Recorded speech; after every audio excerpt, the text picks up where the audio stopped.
वजारत तालीम ने इस्लामाबाद के तालीमी इदारों में हफ्ते की छुट्टी ख़त्म कर दी। फैसले का इतलाक 10 अगस्त से होगा। नोटिफिकेशन जारी कर दिया गया। तफसीलात के मुताबिक वजारत तालीम ने कमज़ोर तालबा के लिए तारफ़ी क्लासेस शुरू कर दी। क्लासेस का आगाज़ पढ़ाई में कमज़ोर तालबा की मदद के लिए किया गया है। तालबा की अनाथ के लिए हफ्ते के रोज़ भी क्लासेस का आगाज़ किया जा रहा है। हर हफ्ते को 2 क्लासेस का इनाकाद किया जाएगा। इस्लाही क्लासों का मकसद एक मावन माहौल फ्राहम करना है।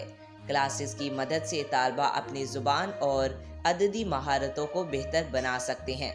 ज़राए अबलाग के मुताबिक हफ्ते के रोज़ तालीमी इदारों में मुख्तलिफ मज़ामीन में कमज़ोर बच्चों पर तवज्जो दी जाएगी।